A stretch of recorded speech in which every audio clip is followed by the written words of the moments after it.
somewhere you can read. Cool. Okay. Also, maybe JR. Now, the coffee situation. We were in charge of the coffee, and apparently our coffee maker for the decaf is not working correctly. So we absolved John and Sons from all responsibility of that. Well, thank you. All right, again, my name's John Habel. I'm the Worshipful Master of Tri-County Lodge here, and much to your delight, I will be the Toastmaster tonight. Okay, now, let me, first, somebody once said if it wasn't for introductions, what would a Masonic meeting be? Somebody else said, short. So, we're gonna do the obligatory obligations. First of all, you met me. Our senior warden is Bill Wiker. Our treasurer is John Carson, and his lady Eleanor's with him. Dave Cook turns out to be sick tonight and could not make it. Our assistant secretary is Thomas G. Taylor, or Tom the Younger. Our chaplain is Emery D. Anden, he's Lady Carol. Our senior master of ceremonies is Taylor Atkinson and Lady Stephanie. And our pursuant is John Jace Wiker and his lady Nicole. So we welcome them.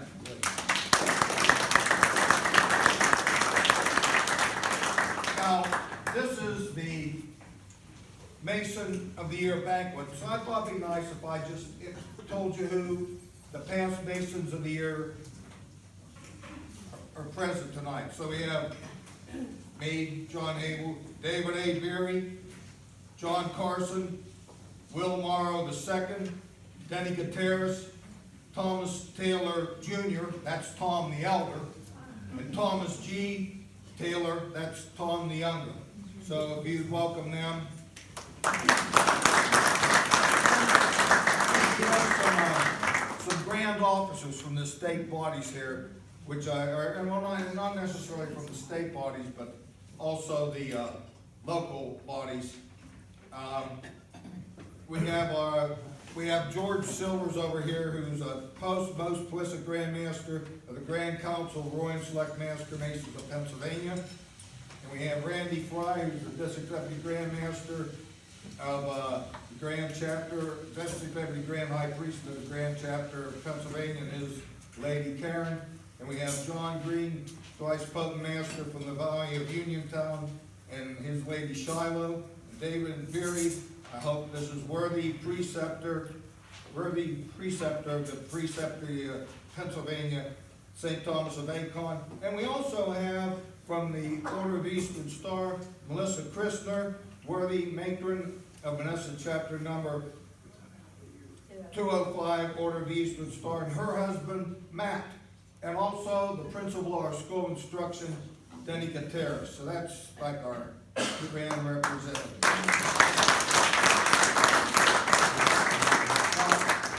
It's always hard to pick a night to have these, especially if you're an active Mason like some of these are. There was a shrine event today, but we did have some regrets. First of all, our Grand Master, Jeff Wonderling, said his regrets. He'd like to be here with you tonight, Emery, but Grand Lodge duty takes him other way. Also, our District Deputy Grand Master, it's his father-in-law's birthday, so he has to be there. Your good friend Norm Flaherty, past Grand High Priest of the Grand Chapter, sent his regrets. And also Jason Craig, who's going to be the most excellent Grand High Priest in about a month. He really wanted to come, as you know. All these people wanted to come. All right, we'll put this aside. Now, why is Emery getting this honor here tonight? This is very impressive, but that's only the top here, is why he's getting this honor here tonight. Not all these other bodies he belongs to. in a little while, I'll tell you how he happened to join Life Lodge. But he joined Life Lodge, and he got very active. He wanted to become an officer. He got school certified in all 3 of the degrees. Then he joined some other bodies, and he started coming to Menneson for chapter. And he met the officers and members of Menneson Lodge. And he started coming to Menneson Lodge. So, here he is. He's a past master of the Life Lodge, and he's their chaplain, and he does the funeral services. But now he starts coming to Menneson Lodge. And for years and years and years, not a member, he didn't want to pay dues. Years and years and years, he came to our meetings, and he was our chaplain. We had a funeral service. There was Emery. Menneson Lodge moves into Tri-County Lodge. Emery's still a member of Life Lodge. He becomes the chaplain here. Every meeting, funeral service, there he is.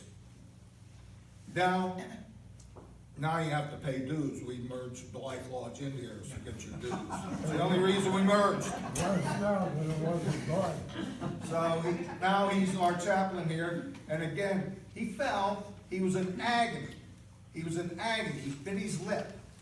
Went to the funeral home, did the chaplain's part from memory. That's why he's getting this award tonight. Now, I thought I'd brag about him a little bit and tell you some of the reasons, some of these other accomplishments here, because I just thought you'd be interested, rather than hearing some big dignitary give a speech no one wanted to hear anyhow. But, so how did he get involved with Masonry? Okay? Carol and Emery, what's your name? Emery. Carol and Emery, my good friend, what's his name? We're social friends with Ed Fowler. As most of you know, Ed became Grand Master of Pennsylvania. And he would sort of put the bug into Emery's ear, you ought to join the Masons, you ought to join the Masons. Emery sort of poo-pooed it. So Ed invites him to his grand banquet when he gets installed, and it was the Hilton, I guess. And you know, that's a big deal. And Emery said, hey, this is pretty good. So he's driving around, he and Boots used to shoot about 2-3 times a week. Emery said, I think I'd like to join the Masons. How would one do that? He says, well, you're talking to the right man, because I happen to be Worshipful Master of Life Lodge. So that's how he got, you know, that's how the little Bell Vernon boy got out in West Newton. So he joined the Blythe Lodge, where he ran into Delbert Collegy and Chuck Fry. Now, as you may know, once you join Masonry, you have just opened the door to bodies you can join. You've just opened the door. So they said, hey, you got to go to Countersport. And that worked out, but it didn't work out. So they took him up to Countersport, and he got the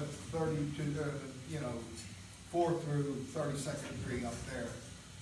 And then they said there was the Edward Fowler York Rite class. I said, Emery, you got to go to the York Rite Fowler, Grandmaster Fowler's York Rite 1-2 day class. So it was a week, 2 weekends. So they ran him down there, and he joined Chapter Council Commander, which then brought him down to Menneson Lodge. Okay? So he started attending chapter. Now, by the way, Dave Beery over there was also in that class. And somewhere in the mix, Kovacs gets in here, and they start going through all these bodies together. They start going through Emery starts going to now he belongs to Countersport, but he comes to the Valley of Pittsburgh, to the meetings too.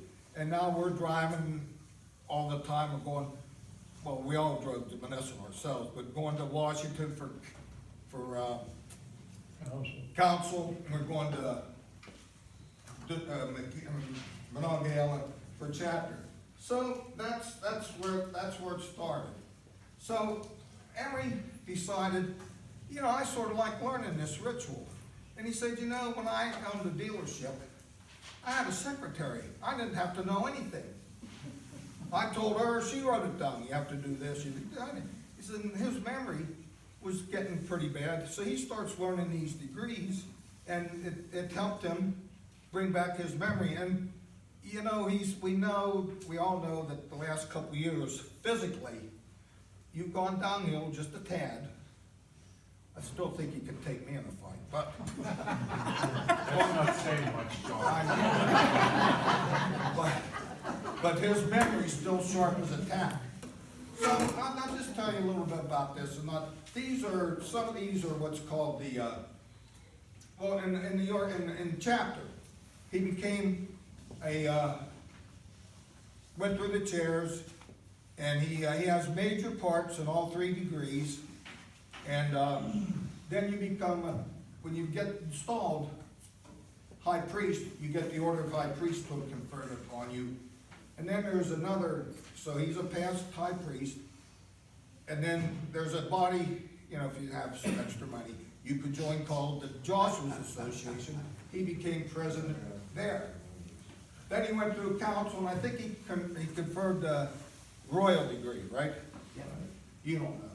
They don't know. It was the royal degree. And then when you become a presiding officer there, you get the Order of the Silver Trowel. And then in commandery, takes a very major part in the commandery orders.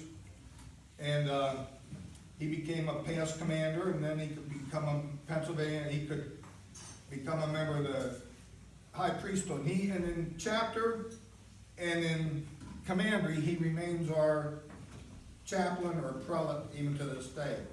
So now he's a Scottish Rite, all right? He's up in Countersport. But he's going to the needies. But most people don't know where he belongs. I get a call from Tom Hisrow.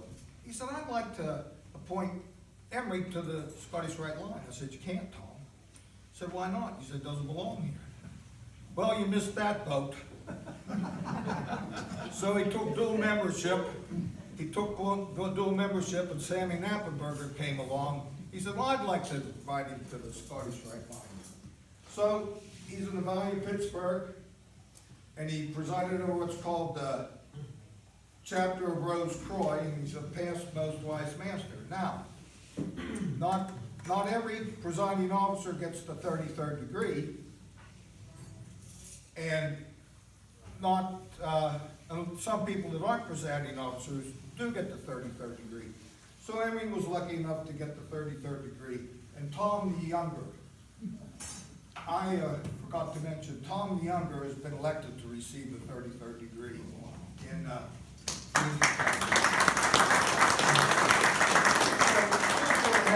Would all you 33rd stand up just for a minute?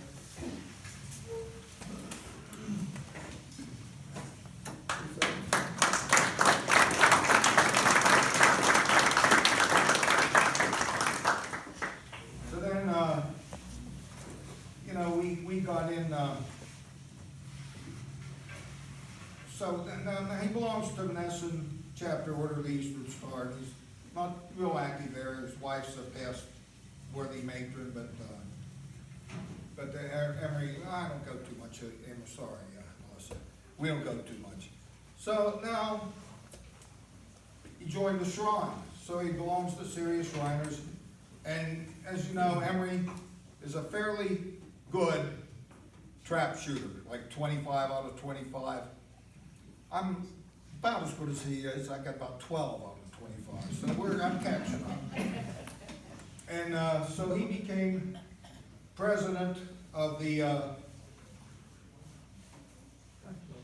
gun club. So he's a past president of the gun club. You know, I have this Washington Greene Scottish Rite Club. That should have been under the Scottish Rite. So if you belong to Scottish Rite, there's a club you can go to. Beats in the Washington area, and he became a president of that too. And then I can't remember the name of the past Masters Club at the Shrine, but he belongs to that. Knights of Mecca. Knights of Mecca. Thank you. Now, some of these, it only needs money. So there's called the Tall Cedars of Lebanon. And he belongs to Watchung Forest Tall Cedars of Lebanon, where he's a past Grand Tall Cedar. Now we get into the invitational bodies. These bodies, you have to be invited to join. And the first one I listed here was Mon Valley Council, Allied Masonic Degrees. He was the warrant junior warden. He helped start that club, him and some other guy. And then he became a past sovereign master. And it's, that club, at least so far as Mon Valley Council, is more or less just a social supper club. Then there's, if you have to belong to all 4 York-Rite bodies, you have to belong to, which one are you at? Golden Triangle York. You just have to belong to all four York-Rite bodies. He became a member of the Golden Triangle York-Rite College. And he became a past governor, and again, for example, Dave Beery is not a past governor, and he has the Order of the Purple Cross. So some people get it that aren't, but Emery received the Order of the Purple Cross. And some people would say that's similar to being in 33rd, some people in New York, right? Then there was Gateway to the Council, number 5. You have to belong to all 4 York-Rite bodies, and you have to preside over 2 of them. So, gee whiz. So, that, and which he did that, so he's a past excellent chief. And then one of the, and holy cow, what is this? So then there was, there's U.S. Premier Conclave, Red Cross of Constantine. Only 80 members. There's 4, Johnstown, this part of the state, Johnstown, Pittsburgh, Newcastle, and Erie. Only 80 members. He's got invited to join that, and he's a past puissant sovereign. Now, I missed Holy Royal Arts Knight Templar priests. 33, there's 2 in the West. Clarion and Pittsburgh. 33 members have to be invited to join. Past, what's it called? Very eminent precept. Now, I also missed the Mark Lodge invitational body. Not too tough to get an invitation there, though. He served as that. He's a past master. And also, I missed the High 12. And that's like a dinner. It's like a luncheon club, and you can join that. So that's more or less a lot of his Masonic accomplishments. He's been a very active Mason, a very dedicated Mason, and I think he's enjoyed it. And I know the 4 of us, we don't go as much, I guess we're old. The 4 of us, Kovac used to drive because nobody else could afford gas money. And it was really, it's, you know, and I encourage, I've always said this, as money and time allows, you should consider joining this, because your time and money allows. Okay, well, now, that's more or less his Masonic record. I thought it'd be nice if we heard from some people to tell us a little bit about Emery. So the first one, we're gonna put you wanna go first or last? Yeah. First, we're gonna call his daughter, but before we do this, by the way, Emery Anden, Master Mason. Emery Anden, Jr. Emery Anden, the 3rd, Master Mason. Emery Anden, the 4th, Master Mason. And if you come Monday night, you will see Dane Anden become an entered apprentice Mason. So you might think about that. But now we'll let Dana talk.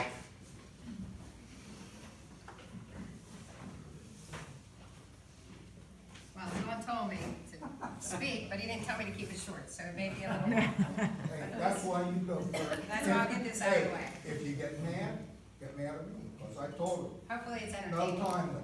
Don't worry about the time. So hopefully it's entertaining, but this will give you a little background into our family, like Today we honor my dad. I try and honor him every day by keeping an open mind, leading an honorable life, and bringing humor into every day. He is a pretty jolly fellow. Thankfully, because he was always a very large man. As kids, our childhood friends referred to him as the Emperor. And being the baby, I was so proud to be protected by him. I'm grateful that he was never a drinker, gambler, or a deceitful man, and that he has been honored and respected by many. His quick wit and smart mind blended with my mother's. They would often team up and play good cop, bad cop. Just to mention, telling my father was enough to straighten us out. I'm sure he always knew our issues, but rarely did he even have to reprimand us directly. He is tough, and he loves to debate. I'm the one that goes there, toe-to-toe with him, sometimes to tears, but neither is easily accepting defeat. That skill has stayed with me my entire life. He has been a great leader. In high school, I was the target of bullying. He never intervened, but we talked about it, and I knew I was never to back down. Fear was not an option.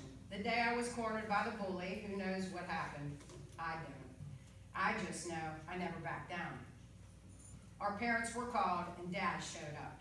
As he passed the bully's room, he asked if she was Celeste, and she confirmed.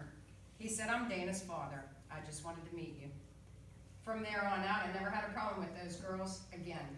I don't know if it was me standing up for myself or the vision of my father standing before her, but I was confident knowing that anyone who knew my dad, they'd think twice about giving me trouble again. Spun that.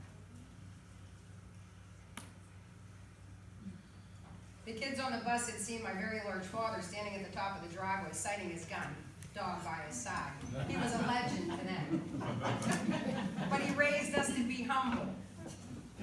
He treated so many that were down on their luck as family, often inviting them to our home, where he and Mom would roll out a red carpet welcome of drinks and food for fellowship with those that may be needing a hand. Humility was always the name of the game, such a valuable trait.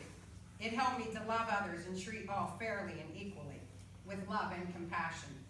After all, he was a truck driver that turned businessman and onto entrepreneur. He is quick to offer a handshake that could break your hand, coupled with lighthearted and unusual comment or a joke. His tactics break the tension and make others comfortable. He takes an interest in people and pays attention to many things. I never liked to disappoint him. I think disappointment in him was the worst for me. If I started to gain weight or take a wrong path in life, he would simply point it out, and I would change it. I appreciate his and others' blatant honesty. I spent practically every weekend with my father, or I spent practically every weekend with my father and brother at motocross track, or camping with the family and friends. My sister and I both acquired the bug for travel from him. I learned a lot about engines, motors, propane tanks, tools, tires, guns, and boys. Even once, the whole family learned how to electrocute a mouse on Mom's best silver platter. The mouse had eaten our Christmas presents and his money out of his wallet. Of course, that was the one that got away. But he really is knowledgeable of mechanics and has a keen sense for being the fastest. He mastered motorcycles and invented unique ways to lift weights and train. He had my brother run a 6-mile loop, which I think he actually cut when my father wasn't watching, and would drive next to him as he ran up Beagle Club's very steep hill, pushing him to do better, eat better, race faster, and my brother went pro. Our first camper was on the back of a pickup truck. It lasted, I think, maybe a week, and immediately he got into motorhomes, all so we could be together as a family. We experienced boating and snowmobiles as well. I was scared of boating because he loved to be the fastest. As a little girl, I'd cling to the seat, praying to live another day. He would joke and laugh the whole time, having fun and loving life. I'd be his co-pilot when we'd go in the motorhome and we'd travel through the night. He'd close one eye to see if I was watching. I'd get excited to think he'd fallen asleep. My brother was always asleep. It bothered Dad that he was missing scenery and history of our great nation as we traveled from sea to shining sea. We were at Gettysburg for a 3-hour tape tour. For us, it took 3 days to fully experience the land, to stand on the mound and appreciate the battle at Gettysburg. On the Florida Turnpike, my dad got frustrated and threw my brother's earphones out into traffic in the middle of the night. They were distracting him from the conversation he was trying to have. Emery leaped out the door and Dad took off down the road. I debated with Dad. It's 30 miles to the next exit. Surely we'll have to turn around and come back and get him. I talked him into stopping. He was confident that Emery would have a few miles to think about it and catch up. But lo and behold, there was a crunching on the roof, and my brother came through the door, earphones in hand. He had been riding on the roof the whole time. Those two together created the best memories. Dad was mocking him once about the perforated plastic ceiling of the motorhome, which would be Emery's view of the entire nation, because he was always in bed. So, to impress him at Yellowstone National Park, Emery stepped over the barrier to test the natural water, the natural hot springs of the 200 and some degree boiling water. My brother's legs slid immediately into the pool of water, and he somehow, by the grace of God, we have no idea, managed to get himself out. He ran to the motorhome and I poured water over his legs, watching the skin just peel away. It was pretty devastating, but my brother wrapped wet towels around his legs and raced a couple days later. Of course, my father would have never let him sit out a race over his own stupidity. He was never shy about learning from our mistakes, but more times than not, it was humor and uncanny logic that got us through. We'd watch stuff in the news and he'd ask proper questions to make us think on our own and develop conclusions. And for that, he had me to debate him for the rest of his life. To this day, we still go round and round. Sometimes I still cry during a debate. Many in this room know as well as me that he is often correct, even when his vision seems so outlandish. He and my mom, despite their headbutting, are quite a team. They built a bit of an empire together, and I'm grateful for their 60-some years together.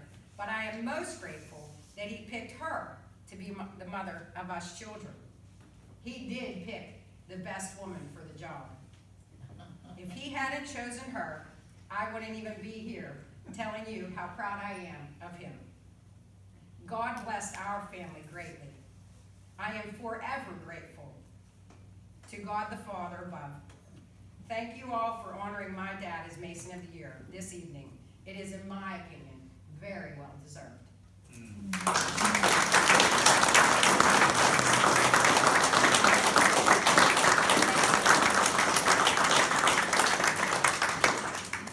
Well, I thought maybe we'd like to hear somebody that actually worked for Emery. So Dick Black, you were going to say a couple words about your experience of working with the man, the myth, the legend? Up there, back here. Come on up here. I'll adjust the mic for you.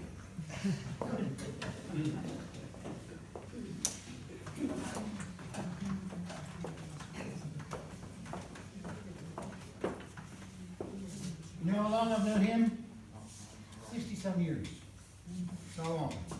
We met when I was working for Ellers, and you used to come in for a parts for your truck when you was on the, driving on the road. I don't know if you remember me then or not. I remember.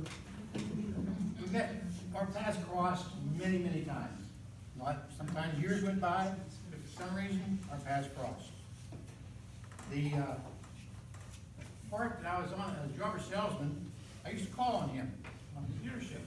I mean, one day, and the parts manager says, "Hey, I'm leaving. You looking for another move?" I said, "Yes, I am." So I became parts manager for them. And it's a Dodge Subaru franchise. And I didn't know what a Subaru was. Subaru was very, you're talking back in 1984, I think it was. I didn't know what a Subaru was. All I knew was working at the parts store, they used to bring their heads in to get their valve guides replaced all the time, that's all I knew about Subaru. And that dealership, he bought from, Longnecker, the Dodge Subaru. That dealership was the first dealership in Pennsylvania. That's how old that dealership is. And it's come to, of course, it's come a long way. But again, that's our paths crossed. As it went on through, now becoming into masonry, I joined Masons. And this guy here talked me into going to chapter. So on chapter, guess what? Emery's there. I've done this. There are paths now crossed. And from then on, we've been very good friends. So that's where I really spent most of the time with Emery in chapter. And he's, I don't know how to say it. He's a good man. At our lodge meetings, he's called upon. Does anyone have anything to offer? Well, before he was called a visitor. Now he's not. And they always knew that he would have something to say. And he'd stand up and everyone would say, "Oh no, not again." And Emery always had a joke. It was sometimes accepted and sometimes, ooh. He always had a joke. But he's a good man, Emery. Congratulations, you earned this. Thank you, Jace.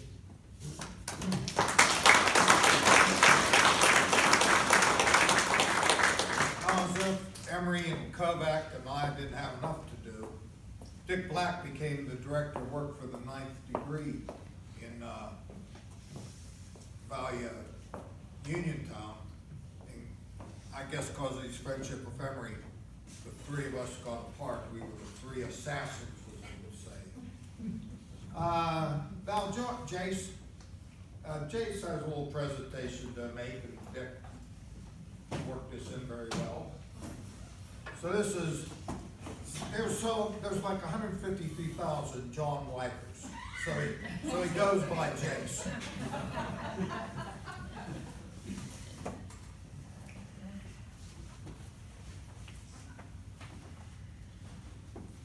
I picked the gift out, and everyone agreed it was the perfect one for you.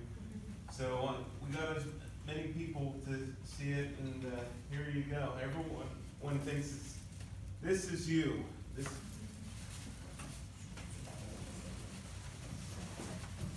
Excuse my shakiness, my partner is acting up.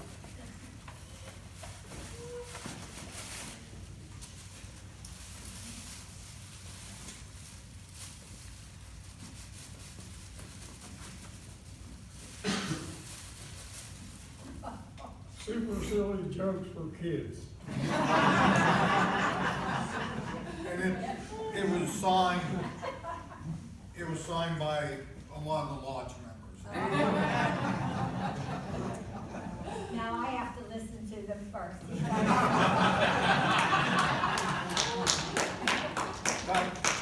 Could I tease you for a little? I'm gonna tell you something. This has happened. I was gonna say, I called Carol.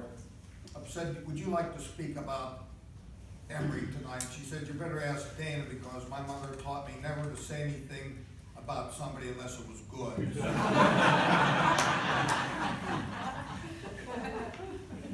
All right, Jonathan Greene. Wander up here.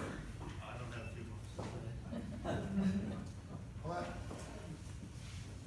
How about the chair without a cushion? I got one with that question too. All I have to say is, Emery's pretty much the only reason I'm here. I was sitting at a gun club, and he asked me if I wanted to be a Mason, and I said yes, and now I'm a past master 3 times at this lodge. I'm a past commander and,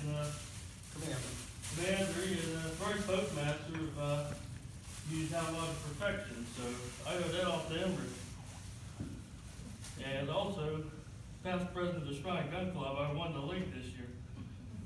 Yes, I did. I just want to congratulate you. Thank you. Thank you, John.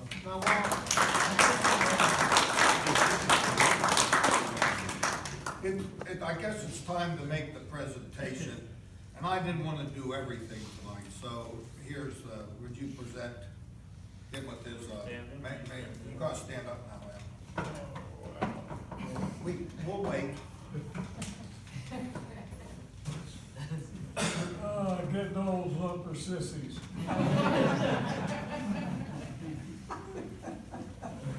Remember, I presented to you with your flag. Stark County Lodge number 252 is Mason of the Year. Thank you.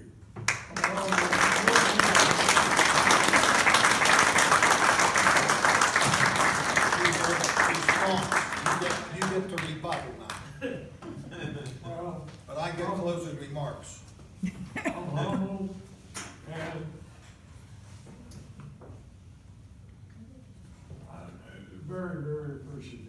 Anyway, let me tell you, my life started nearly a century ago.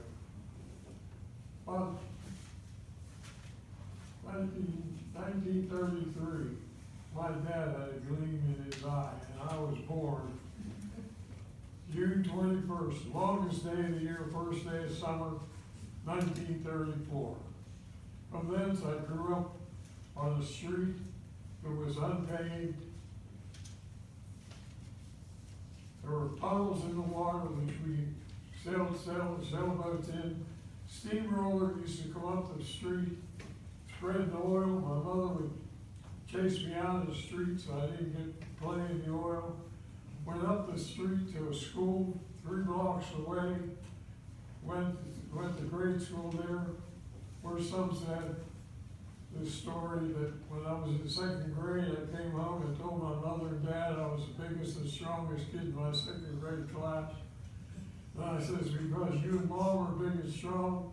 My dad says, no, because you're 18. But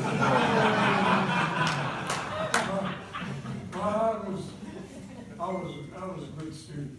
Then I went on to high school, and I was very reckless and mischievous, got in a lot of problems. And somebody put some stolen merchandise on one of my farms. And policeman came out with a search warrant, and he's walking around, and I said, what are you doing here trespassing on? He says, I have this document from the sheriff's department, I can go any place on your property. I says, okay, but don't go up in the woods up there. He says, I can go any place I want. Goes up in the woods, my bull up there, Brutus, starts chasing him down. Hey, some of that boy says, show him your paper.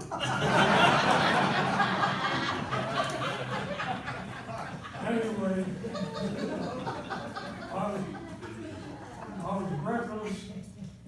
was reckless driving. People were complaining about how I drove. I started to date my wife. Her father hated me for, says I'm crazy, I shouldn't. Anyway, she married me. And we had 2 daughters of doctors, a son that thinks he knows everything in the car dealer. He was a professional motocross racer. He was the fastest racer in the western part of Pennsylvania for years, and I'm proud of him for that. And he has 2 sons now who are going to be Masons. He's a Mason. And I have my wife to thank for everything. Though we disagree, at one time she used to listen to everything I said. Now she listens, but she disagrees. But she keeps me straight. One day, I was having problems walking. And I says, Carol, help me, what the hell's the matter? She says, you have both legs in the same pant leg.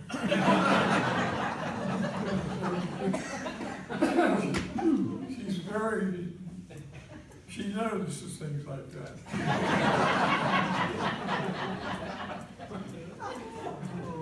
Anyway, I got into Masonry, and I'm proud to be a Mason, and I'm proud to see that my grandkids are getting in. I thank Charles for pointing me to the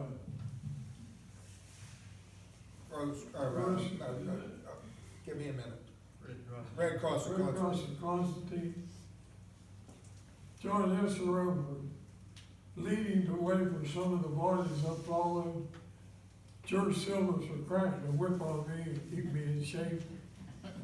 And all of the others here who are here, I appreciate your presence, your attendance, and I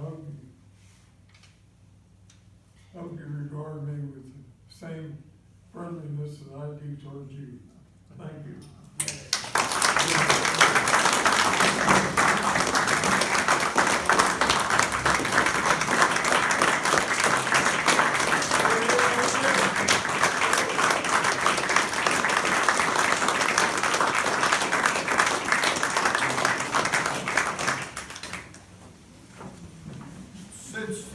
Since Dana mentioned this debate, around the same time Emery came into my life, my dad had died. Now, my dad was a little bit of a pighead. He was stubborn, and he was very argumentative. So you sort of filled that void. Well, hey, we're about at the end, I know, thank God. I want to thank the committee. Of course, I was on the committee. By the way, my wife jumped in here with coffee, and she's a busybody, but she did a lot to get this going too. Other committee members were Bill Wiker, Tom the Younger, Tom G. Taylor, Tom the Younger. Everybody's saying what a lovely bulletin. Thanks, Tom. He's behind that, but he's always a big help as assistant secretary. Denny Gutierrez was set up and things and advice. And the original committee, there was one man who we miss very much tonight, Bill Belanger, who was involved in selecting you. So I'd like to thank them. I'd like to thank you all for coming. As you said, see, I don't think Life Lodge had a Mason of the Year. So, but he's very active, very dedicated. We enjoy him, we appreciate him, and don't let this go to your head. Now we'll call on the chaplain for the closing prayer. Dear Heavenly Father, we again thank you for this night you have given us. We ask that you guide us all safely and bestow the graciousness of your heart on all of us as we depart this place. Give us safe passage to our destinations until we meet again. Amen. Well, have a pleasant evening.